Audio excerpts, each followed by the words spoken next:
Hoje eu quero falar um pouquinho sobre a Bíblia. Será se nós podemos confiar na Escritura?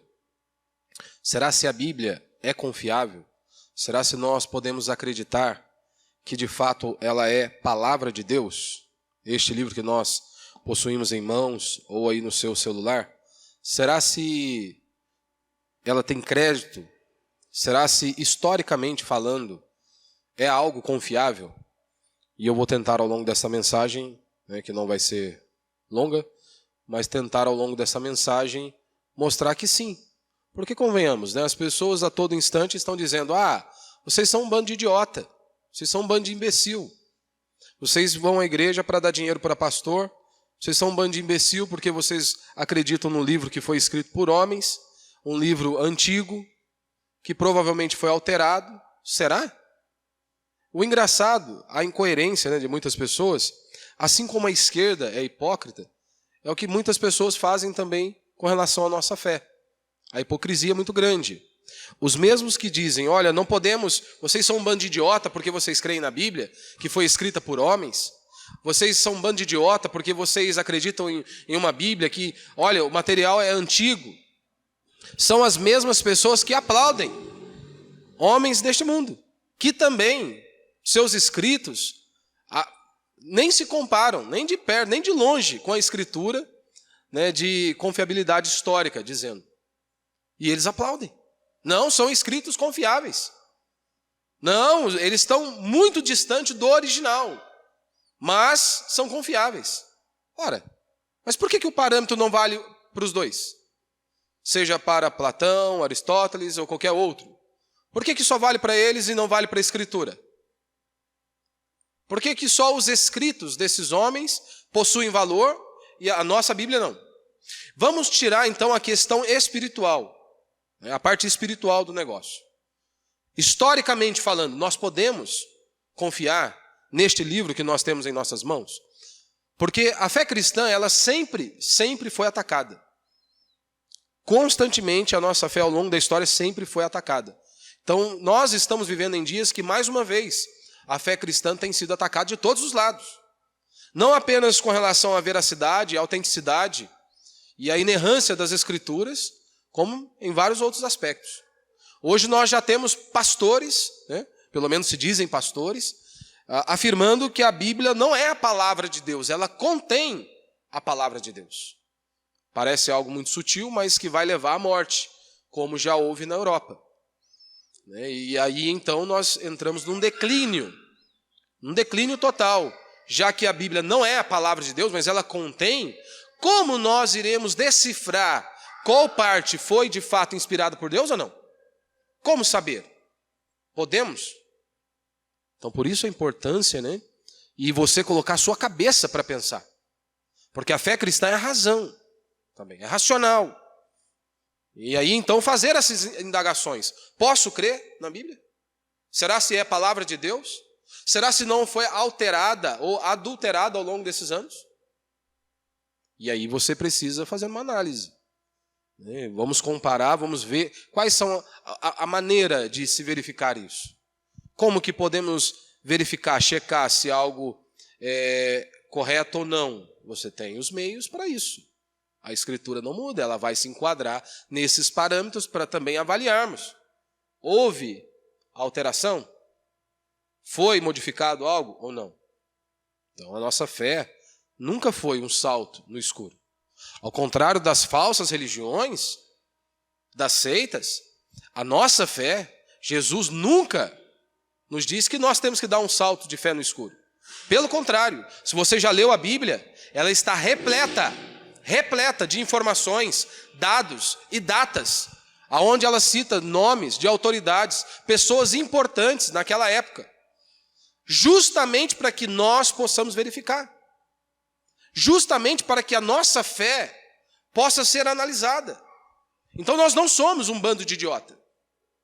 Não interessa se a maioria, a massa cristã o é, porque eles não pensam. Porque eles não pensam, em sua maioria eles não pensam. Eles preferem chegar num lugar onde dá tudo mastigado a eles, há muita gritaria, mas fechou, tá legal.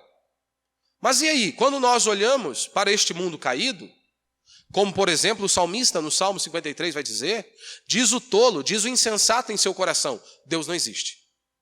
E veja a consequência imediata, porque você age com base em sua crença, em seus pensamentos. Você vai agir com base naquilo que você crê. Diz o tolo em seu coração, Deus não existe. Qual a consequência lógica e imediata disso? Corrompem-se e praticam abominações. Não há quem faça o bem.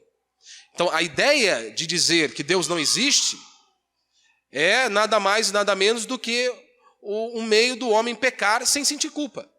Então, vamos arrancar Deus da jogada e aí eu posso viver a minha vidinha, né, de qualquer maneira, por mais podre e imoral que ela seja, mas ninguém vai poder me falar nada.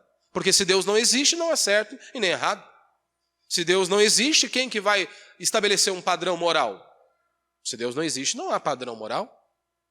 Se a Bíblia também não é a palavra de Deus, qual será o padrão, o parâmetro, o norte a nós?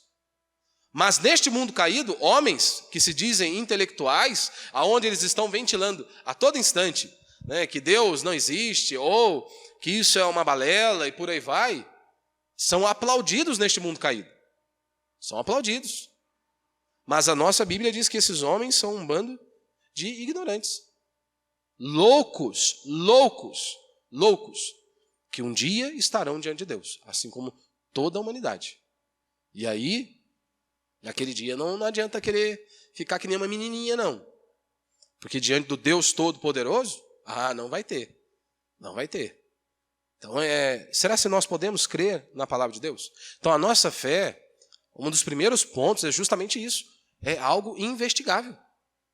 E não apenas que você pode investigar, mas você deve investigar. Para que você tenha certeza das verdades em que foste instruído. É o que nós vamos ler aqui. Vamos lá, Lucas 1:1. Visto que muitos têm empreendido uma narração coordenada dos fatos que se realizaram entre nós, transmitido pelos que desde o princípio foram suas testemunhas oculares e ministros da palavra.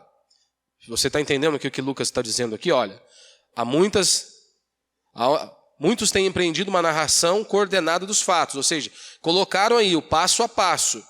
Como que eles receberam? Ou seja, dos fatos que se realizaram entre nós, transmitidos pelos que desde o princípio foram suas testemunhas oculares e ministros da palavra. Ou seja, nós recebemos daqueles que andaram com Cristo, que andaram com Ele, que estavam ali, que testemunharam.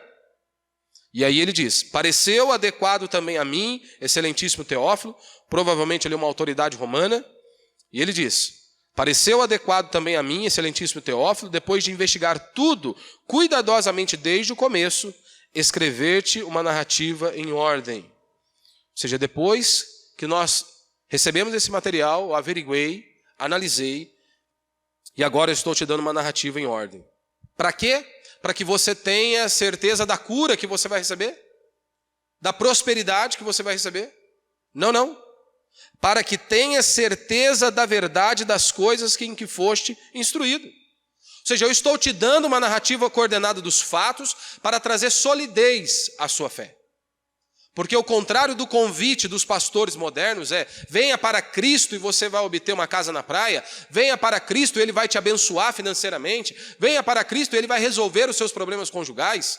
Este não era o convite dos nossos irmãos e da igreja primitiva. O convite não é, venha para Cristo que Ele vai fazer algo. Não, venha para Cristo porque Ele é a verdade. Ele é Deus, Ele é o Messias, Ele é aquele que havia sido prometido nas Sagradas Escrituras. Ou seja, o tempo se cumpriu. Diferente dos nossos dias. Diferente dos nossos dias. Porque hoje, você dizer, eu sou crente. Ou, como está na moda, eu sou reformado. Ou, dá status. Naqueles dias, aderir à fé cristã pela manhã, você poderia ser morto à tarde. Então, por que esses homens insistiam em se prostrarem diante do Senhor e dizer, só Jesus é Deus? Porque eles tinham certeza daquilo que eles estavam crendo. E por isso estavam dispostos a serem mortos por aquilo que eles acreditavam. E muitos viram, testemunharam ele morto na sexta e ressurreto no domingo. Aqui está a diferença. Aqui está a diferença. Então, o que os mantinha Não era promessa de cura, prosperidade ou libertação. Jesus fez todas estas coisas. Mas o que os mantinha era, ele é Deus, ele é aquele que havia sido prometido nas Escrituras, ele é aquele que a morte venceu e que um dia vai voltar. Era isso que os sustentava. E aqui está a grande diferença. Tanto que Pedro, em sua segunda epístola, no capítulo 1, no verso 16, ele diz o seguinte: porque não vos demos a conhecer o poder e a vinda de nosso Senhor Jesus Cristo, seguindo fábulas engenhosamente inventadas, mas nós mesmos fomos testemunhas oculares da sua majestade. Ou seja, o que nós estamos transmitindo a vocês não é historinha para boi dormir, não. Nós vimos tudo isso. Ou seja, o que eles estavam dizendo é, a nossa fé está baseada, ela não está baseada em um homem que teve uma ideia, ou disse ter visto Deus, ou que um anjo falou com ele, ou que ele viu alguma coisa. Sim, a nossa fé está baseada num fato histórico, na morte e na ressurreição de nosso Senhor Jesus Cristo, na qual nós fomos testemunhas. E por isso nós entregamos a vida por Ele. Porque nós vimos, Ele é o Senhor. Então muitos vão dizer, por exemplo, sobre a Bíblia, o seguinte: a Bíblia, ele é um livro histórico, é um livro poético, é um livro formador de opinião e de conduta. Sim, mas essas mesmas pessoas vão dizer isso acerca de muitos outros livros. Então aqui está uma grande diferença daquilo que eu quero dizer e daquilo que nós como cristãos defendemos para esses homens. Porque nós não colocamos a Bíblia no mesmo patamar que esses livros. A Bíblia, ou seja, a questão é que nós colocamos a Bíblia num patamar único. Ou seja, que ela está acima de qualquer material, acima de qualquer outro livro. Sim, porque nenhum é igual a ele, nem mesmo dos religiosos, os homens que escrevem aí, nem mesmo dos filósofos. Como João vai dizer em seu evangelho, no capítulo 10, a Escritura não falha, a Escritura não falha. Pedro vai dizer em sua primeira epístola, na sua segunda epístola, o seguinte: sabendo primeiramente isto, que nenhuma profecia da Escritura provém de particular elucidação, porque nunca jamais qualquer profecia foi dada por vontade humana. Entretanto, homens santos falaram da parte de Deus, movido pelo Espírito Santo. É isso que Pedro vai dizer com relação a esses homens que escreveram a Bíblia. Então, a Bíblia é a palavra de Deus. E quando nós dizemos que esses homens estavam inspirados por Deus, não é no mesmo padrão quando nós dizemos hoje, por exemplo, Neymar ele fez um gol, ou ele atuou em uma jogada hoje no futebol, ou seja, ele estava inspirado. Ou seja, ele fez algo fenomenal. Você pode dizer isso, olha, o artista tal estava inspirado quando fez isso. Um pintor ou um escritor, ele estava inspirado quando ele pintou ou quando ele escreveu isso. Quando nós falamos, olha, fulano estava inspirado, com isso nós estamos querendo dizer o seguinte: ele estava no ápice da sua capacidade humana. Ou seja, ele estava no ápice da capacidade humana. Quando nós dizemos esses homens estavam inspirados por Deus, nós dizemos que esses autores estavam inspirados por Deus, mas o inspirado aqui é infinitamente superior. O que nós estamos dizendo é, eles foram totalmente tomados por Deus para escrever este livro, de modo que ninguém nunca mais o será, porque o cano já foi fechado. Ou seja, de modo que ninguém, por mais que se intitule falar em nome de Deus, nós temos que nos lembrar, como Paulo disse, se vier outra pessoa, até mesmo um anjo, anunciar algo diferente do que está aqui, esquece, considerem como maldito, um anátema. Ou seja, nós estamos dizendo que eles foram totalmente tomados por Deus para escrever este livro, de modo que ninguém nunca mais o será. De modo que a mão na pena era de Pedro, era de Paulo, era de João, mas o conteúdo era totalmente divino, sem erros. E aí, podemos fazer tal afirmação? Alguns podem perguntar. Podemos fazer tal afirmação? Quais provas nós temos do teor completamente divino? Meu irmão, primeiro, se você for sincero, se você pega um livro aí que foi escrito há 100, 200 anos, rapaz, se ele não passar por uma correção muito forte e uma atualização ali, dificilmente você vai compreender. talvez vai perder muito o significado e o sentido. Assim, a pessoa tem que ser muito mau caráter para falar, por exemplo, acerca da Bíblia. A maioria das coisas que nós lemos aqui, não é? Parece que foi escrito pela manhã. Quando você vai, por exemplo, para Romanos, Paulo descreve a humanidade como se ele tivesse... Parece que foi escrito logo pela manhã esse livro. Parece que foi a notícia, a manchete da manhã. Tão atual que é esse livro. Mas mesmo assim. Ah, mas a Bíblia é um livro que foi escrito por homens. É claro, você queria que fosse escrito por quem? Por um jegue? Por um camelo? Por uma mula? É claro que foi escrito por homens. Claro que foi escrito por homens. Mas aí eu te pergunto, e Teorema de Pitágoras? Foi escrito por quem? Por um jumento? Ou por homens? Nem por isso deixa de ser verdade, não é? Ou deixou de ser verdade o Teorema de Pitágoras. Então temos que usar o mesmo peso e a mesma medida. Precisamos ser coerentes, senão daqui a pouco nós vamos estar como os esquerdistas, hipócritas, que não, é 2 pesos e 2 medidas. Será que é assim mesmo? Ah, mas a Bíblia é um livro antigo, ela pode ter sido alterada. Então o que determina a sua veracidade é a atualidade? Será? Meu irmão, a verdade ela não está presa ao tempo. O que era verdade ontem é verdade hoje. Como, por exemplo, a lei de Newton, não é? O que era verdade lá atrás continua sendo verdade hoje. Ou seja, a maçã não pairava no ar há 2000 anos. E não paira hoje também. Então, será que ela está presa a isso? Ah, mas os monges teriam alterado aí a Escritura. Então, eu quero começar da seguinte maneira. Podemos acreditar na Bíblia? Deus existe? Mas, como eu tentei, baseado aí no Salmo 53, mostrar justamente que Deus existe. Agora, se Deus existe, e Deus existe, qual é o Deus verdadeiro? Pois, afinal de contas, hoje há muitas pessoas dizendo e falando em nome de Deus, não é? Hoje há muitas vozes neste mundo. Qual o caminho seguir? Como saber se estão nos conduzindo para o caminho correto? Tentei mostrar que o ateísmo é um absurdo. Que a Bíblia vai chamar isso de loucura, então não é algo novo. Mas a Bíblia diz louco, ou seja, tolo. A idolatria também é um absurdo, uma loucura. Pois, afinal de contas, idolatria é qualquer construção de Deus que não proceda da Escritura. E aí, então, nós vemos hoje muitos evangélicos que criaram um Deus, ou melhor, criaram um ídolo e deram-lhe o nome de Jesus.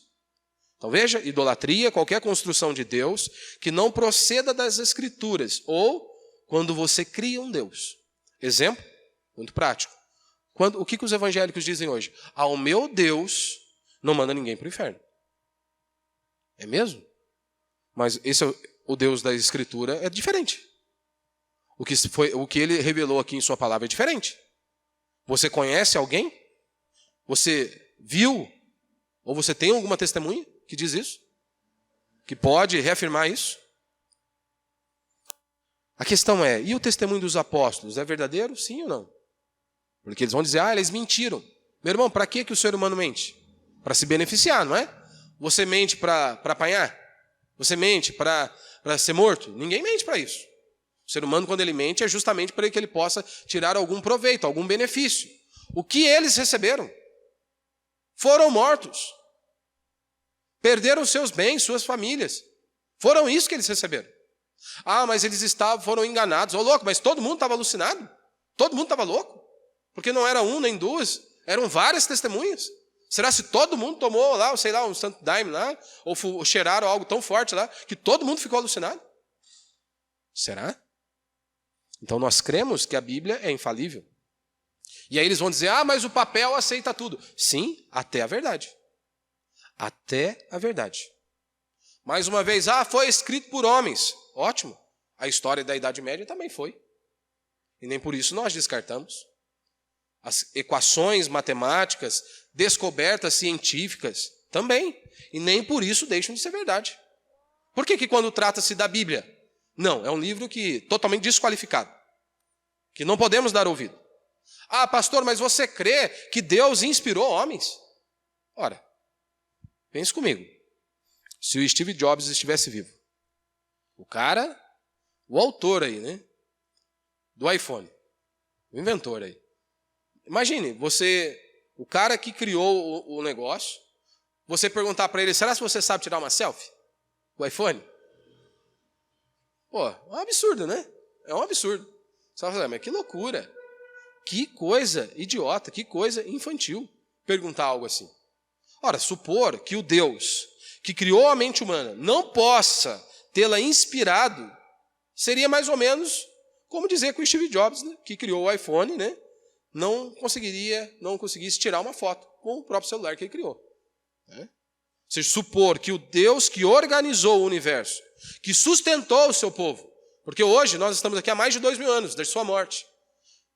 E a igreja do Senhor, que foi formada basicamente por homens iletrados, por homens sem nenhuma influência na sociedade, né, e sem nenhum recurso, mas a igreja está de pé, a igreja prevalece, porque Deus tem a sustentado, porque Deus tem cuidado dela. Ou seja, então, supor que o Deus que organizou o universo, que sustentou o seu povo, que sustenta o seu povo, não poderia preservar a sua palavra e protegê-la, é no mínimo infantil. É no mínimo infantil você alegar algo desse nível. Então, a nossa fé não exige de nós. Olha, você tem que crer no escuro, que a Bíblia é a palavra de Deus. Não, aqui Lucas está dizendo. Quando você olha, por exemplo, para a genealogia de Jesus, descrita em Mateus também. Quando você olha para o Antigo Testamento, há inúmeras informações, há inúmeros dados, justamente para que possa verificar. E eu quero começar aí com o primeiro ponto, a morte e a ressurreição de Jesus Cristo.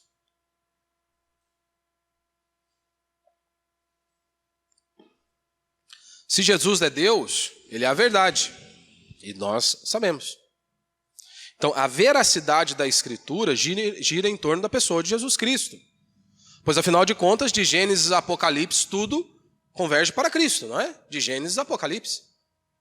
E aí, quando nós olhamos para Cristo, o que eles tinham até aquele exato momento era o Antigo Testamento. E Jesus chamou a Escritura do Antigo Testamento de palavra de Deus. Nós temos pelo menos 295 citações do Antigo Testamento. Nós não temos nenhuma dos apócrifos, né, que você tem aí na Bíblia dos católicos. E aí, é claro, né, se você se lembra, isso entrou ali no Concílio de Trento, 1536, com o objetivo de tentar frear a reforma protestante. E aí, por que não temos isso em nossa Bíblia? Porque você vai ver que não entra num consenso do seguinte, há muitas informações ali nos apócrifos que, assim, uma frase, por exemplo, né, que vai dizer, acho que é de São Tomé, né, porque eles davam o nome de muitos dos apóstolos, e dizia o seguinte, que Maria saia entre nós, né, que ela não seja bem-vinda aqui, né, ou algo assim, eu vou citar daqui a pouco essa frase. Então você vê que são absurdos, mas há muitas coisas ali que são sutil, mas que não foi reconhecido como palavra de Deus, até porque nós não temos nenhuma citação de Jesus citando nenhum dos apócrifos. Ele cita o Antigo Testamento e corrobora dizendo, isso é palavra de Deus. Porque se você se lembra, Jesus ele concorda com os judeus sobre a Bíblia. As brigas, né, os embates que Jesus teve com os fariseus, foi justamente por questão de interpretação. Em nenhum momento Jesus disse a eles, olha, isso aí não é palavra de Deus. Não. Diz, olha, as Escrituras testificam acerca de mim, mas vocês não creem.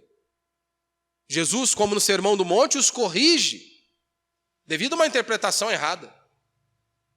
E o Novo Testamento? Ora, o critério gira em torno de Jesus, de novo. Veja, as cartas dos apóstolos, ou ligados a eles, ou seja, pessoas, por exemplo, Lucas vai dizer em Atos, né, que eles perseveravam na doutrina dos apóstolos. Quais eram essas doutrinas? Doutrinas que eles receberam de Cristo. Eles andaram com Cristo. E eles estavam propagando aquilo que Cristo havia dito. Ou seja, seguindo o que o Senhor havia orientado, que deveriam pregar, ensinar as pessoas na palavra do Senhor. Lucas, ele vai dizer a partir lá de Atos 16, o seguinte, olha, nós, ou seja, eu vi também. Nós estávamos testemunhando as coisas que estavam acontecendo. Em Atos 21, ele vai dizer que ele acompanhou Paulo em sua viagem a Jerusalém, onde viu testemunhas oculares da morte e da ressurreição de Cristo. Ou será que estava todo mundo louco? Será? Puxa, Que droga forte eles estavam vendendo na época, hein? Estava todo mundo alucinado, estava todo mundo doidão. Será? A Bíblia que temos é confiável? Será se ela foi alterada? Segundo, vamos lá então para a questão da autenticidade.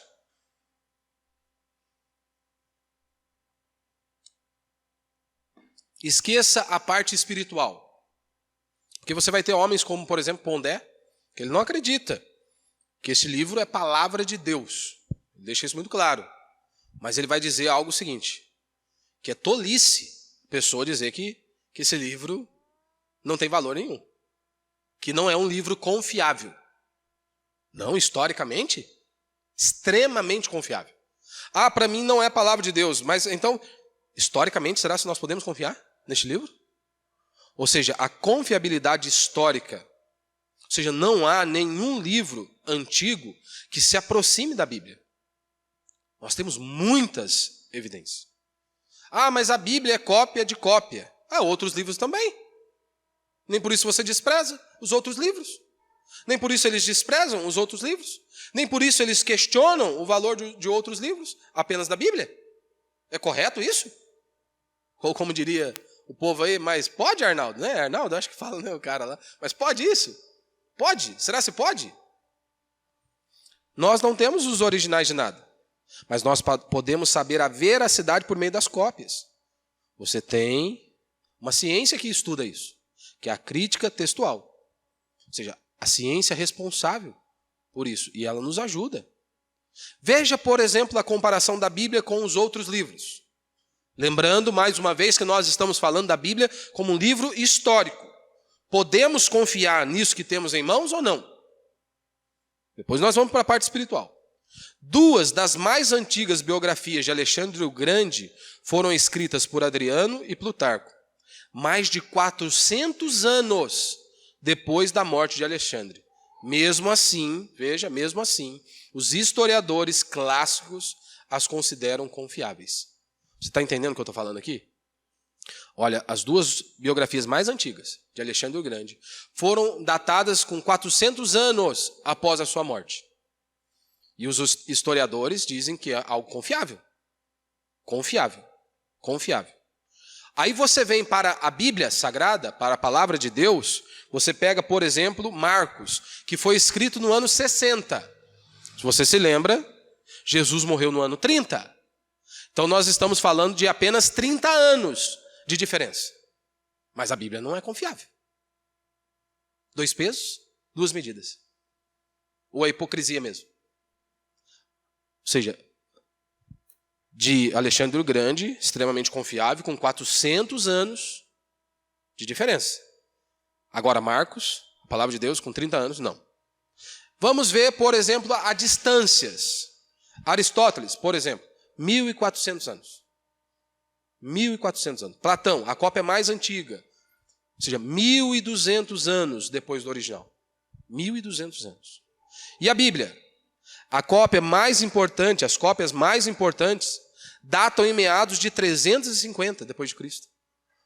Veja, Aristóteles, 1.400 anos, todo mundo aplaude.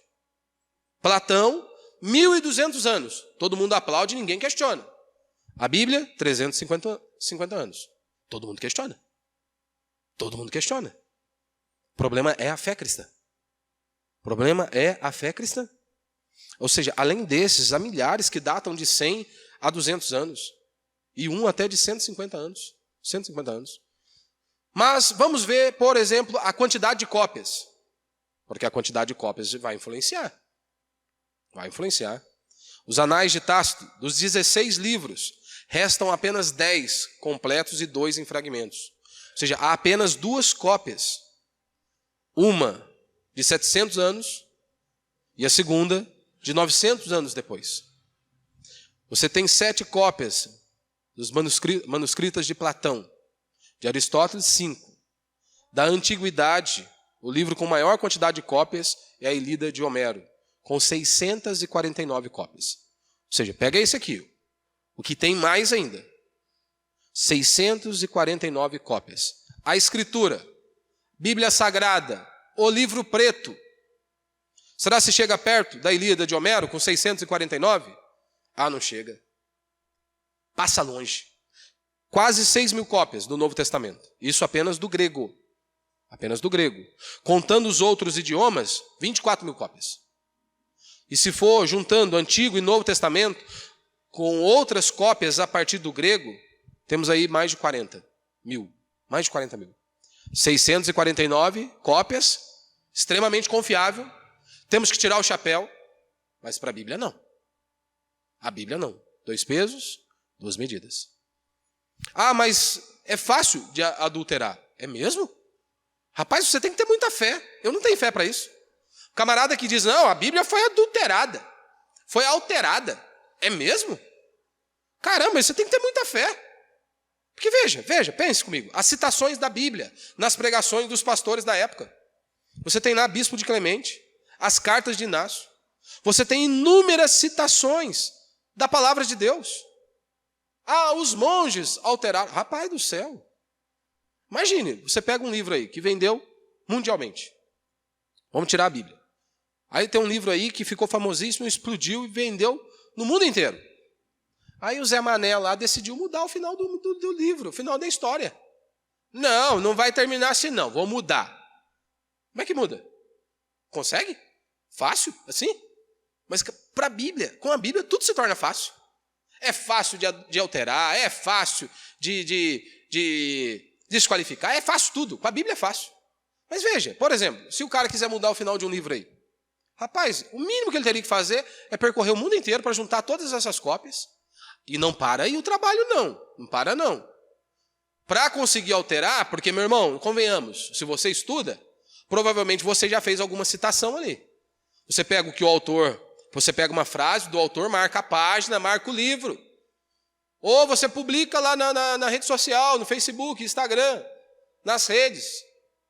Olha, isso aqui é um trecho do livro tal. Ou seja, para alterar e dizer isso foi realmente modificado, rapaz, teria que sair correndo atrás de tudo isso. Então, o cara que alega que foi alterado, o bicho tem que ter fé demais. Eu não tenho fé para isso, não. O cara tem que ter muita fé. Tem que ser peitudo.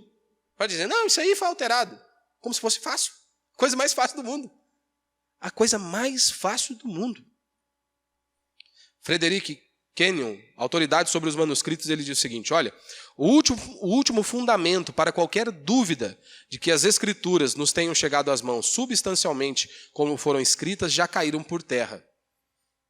O que ele está dizendo aqui, em outras palavras, é o seguinte, olha, o que os apóstolos escreveram é isso aí mesmo que vocês têm em mãos. É isso que ele está querendo dizer. É isso que ele está querendo dizer. O que os apóstolos escreveram é o que vocês têm em mão. Ah, mas foi alterado. Meu irmão, tem que ter muita fé para isso. Eu não tenho. Teria que pegar todas essas cópias, todos os livros dos pastores com citações e alterá-las. Será que seria fácil? Terceiro, o cânon. Porque eles vão dizer, né? Alguns vão alegar o seguinte.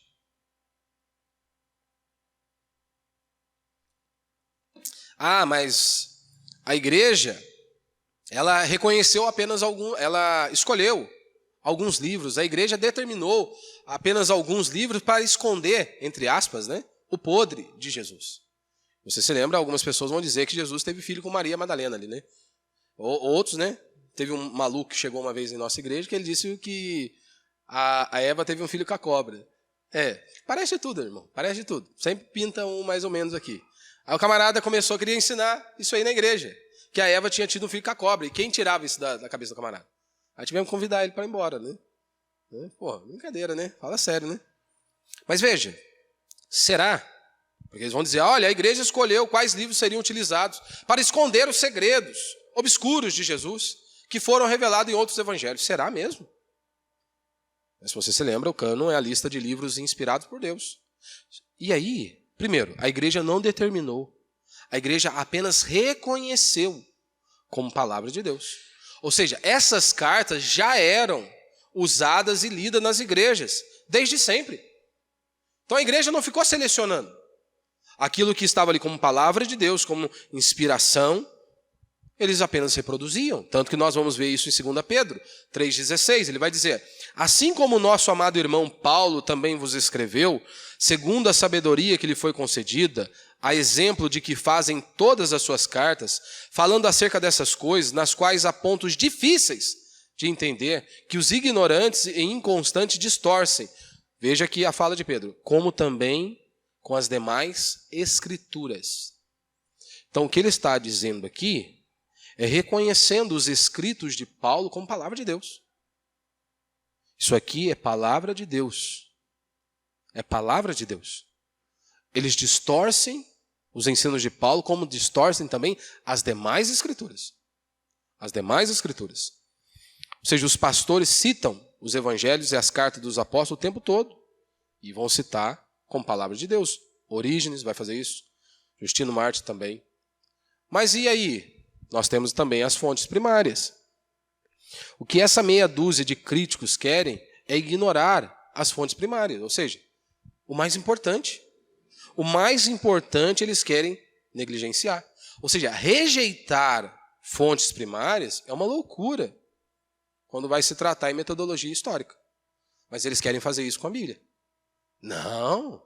Aqueles que testemunharam, aqueles que viram, os primeiros ali, não. Vamos rejeitar isso aí. Vamos rejeitar. A igreja reconheceu apenas as fontes mais antigas, de pessoas próximas de Jesus. Deixou de fora os relatos posteriores, os apócrifos, pois sabiam que eram falsos. Foi isso que a igreja fez. Só isso. Só isso. Você tem os apócrifos, né?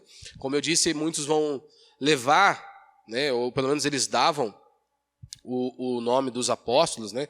Como de Pedro, Tomé, Judas, e por aí vai, com a ideia de tentar trazer peso, né, sobre aquilo. Ou seja, foi Pedro que escreveu, foi Tomé que escreveu, para então tentar ali, né, trazer mais credibilidade. E eles foram rejeitados por quê? Primeiro, porque eles não eram fontes primárias. Segundo, justamente por conta dos absurdos, como eu disse aqui no início. O Evangelho de Tomé, por exemplo, vai dizer o seguinte, que Maria saia de nós, porque as mulheres não merecem viver.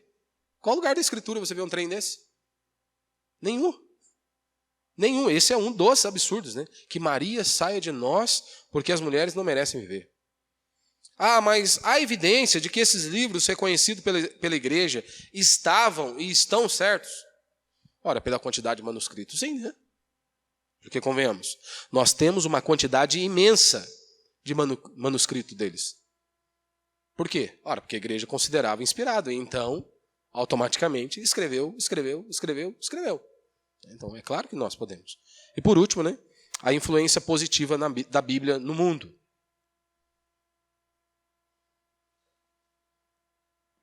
Então, quando nós olhamos, por exemplo, para a história, por isso que essa ideia de que eles dizem que o Brasil vive um avivamento é uma loucura. Quando que o Brasil, o nosso país, vive um avivamento? Quando nós vemos avivamento mesmo, ou seja, um grande mover do Senhor, a nação é transformada, as pessoas são transformadas, né? Aquele que roubava não rouba mais, aquele que se prostituía não se prostitui mais. Ou seja, há de verdade uma transformação. E em todo lugar que a fé cristã foi vivida com intensidade mesmo, houve essa transformação. E isso nós não vemos em nosso país. Primeiro que a criminalidade, né, tudo que é podre e imoral, a cada dia está crescendo. E aí nós ouvimos muitas igrejas falando de avivamento. E aí nós deveríamos pensar em um outro ponto, que é só um parênteses, né? Que o avivamento deveria começar primeiro entre nós. Porque hoje você olha para a igreja, em muitos lugares, podre, imoral. Há pastores que parece que eles não têm a concepção que um dia estarão diante de Deus. Parece que não. Parece que para eles isso aqui é apenas um negócio. É apenas um meio de ganhar a vida e por aí vai. É assustador. Então, de fato, que começa primeiro é entre nós. Entre nós. Ou seja, a igreja precisa ser transformada. Nós precisamos ser transformados a cada dia por meio das Escrituras. Então você vê muito, se fala sobre isso, o avivamento, sendo que, na verdade, os fundamentos estão em ruínas. Estão em ruínas. Mas quando você olha, né, para a história, como, por exemplo, né, uma das grandes referências é os Estados Unidos. Ou seja, a base, ou seja, formou a maior nação de todos os tempos. E a base era totalmente formada pela fé cristã, pelos puritanos, né, pelos calvinistas ali, reformados. ou seja, os puritanos, a base, toda ela. Isso foi reconhecido, inclusive, por um católico, que foi checar como essa nação prospera. Como que aqui as coisas funcionam. E aí ele vai, diferente dos católicos de hoje, né, irmão? E hoje você pega um ou outro padre só que tem a coragem de olhar e dizer que nós, protestantes, estamos indo para o inferno. Esse é padre de verdade. Esse aí você tem que falar, não, o cara está fazendo o papel dele. O resto é covarde. A maioria é político mesmo. Assim como muitos pastores. Né, que ficam aí pedindo para que Deus abençoe aquele padre. Ou seja, que ele faça mais idólatra mesmo. Mas um padre de verdade, um padre raiz, um pastor de raiz, ele vai dizer isso. Um vai olhar para o outro e vai dizer, você está indo para o inferno. E vai argumentar. Então é diferente. Então um católico olhar e falar, rapaz, e chegar a essa conclusão, dizer, olha, o êxito dessa nação é justamente por conta da fé. Ou seja, da religião. E qual era a religião? Protestante. Protestante. Então se você retira a fé cristã e grande parte da arte, tudo estaria perdido. Se não tem a fé cristã, se Deus não existe, acabou. Pondé, como eu citei aqui, ele diz, só os ignorantes dizem que a Bíblia não é um grande livro. E aí, às vezes, o crente tem medo. Um cara que não crê em Deus, que não crê que a Bíblia é inspirada por Deus, mas historicamente falando, ele diz, só os ignorantes dizem que a Bíblia não é um grande livro. Mas aí, às vezes, o crente fica acuado, fica com medo. Fica com medo. Então veja, meu irmão, se o maior e mais influente livro de todas as épocas, um livro que contém a mais bela literatura e mais perfeito código moral já imaginado, foi escrito por um bando de fanáticos, então não há alguma esperança de encontrar sentido e propósito neste mundo. Um livro que é aí o mais influente de todas as épocas. Mas, e para a gente encerrar, esse livro, saindo da parte histórica, vindo para a parte espiritual. Esse livro anuncia que Jesus vai voltar. Está muito claro aqui. Que ele veio, habitou entre nós, morreu, ressuscitou ao terceiro dia, está à destra do Pai. E um dia ele vai voltar. E ele vai julgar todos. Uns para o tormento eterno e outros para a vida eterna. Mas eu não creio nisso, pastor. Ótimo, pague para ver. Um dia você, acreditando ou não, você estará diante de Deus. Por exemplo, um cego. Só porque ele diz, porque ele não consegue enxergar a luz do sol, ele dizer que o sol não existe, ou que o sol não brilha, não muda em nada. Então aqueles que dizem, não, Deus não existe céu e inferno, não vai mudar em nada. Não muda em nada. O fato de você não enxergar ou não querer ver. A realidade é, um dia ele vai voltar. E aí? Você está preparado para isso? Você está preparado? Porque hoje Deus nos deu a oportunidade. Hoje Deus ainda continua dando oportunidade. Mas um dia a misericórdia vai cessar. Porque inferno não é a ausência de Deus. As pessoas que estarão ali, elas vão ver a face de Deus, mas não a face de misericórdia, mas a face da ira de Deus. Ira esta que fez Jesus tremer. Ele não estava com medo dos soldados romanos. Ele não estava com medo de carregar uma cruz ou receber uma coroa de espinho em sua cabeça. O que o fez tremer é saber que a ira de Deus Pai seria descarregada sobre ele. Por isso, que é uma loucura quando nós olhamos para muitos que dizem ser cristãos e vivem como se Deus não existisse. Parece que eles não têm essa concepção. Parece que eles não tiveram ainda esse entendimento. Que um dia eles estarão frente a frente com o Senhor. Então hoje Deus está te dando uma oportunidade, mais uma vez. Que você seja coerente. Que nós possamos ensinar as outras pessoas. Ah, você quer desqualificar? Então use o mesmo padrão para tudo. Desqualifique todo mundo. Não use 2 pesos e 2 medidas. E que você possa analisar, que nós possamos analisar. A nossa fé é sólida ou não? Este livro é confiável? Historicamente falando, podemos confiá-lo? E eu creio que sim.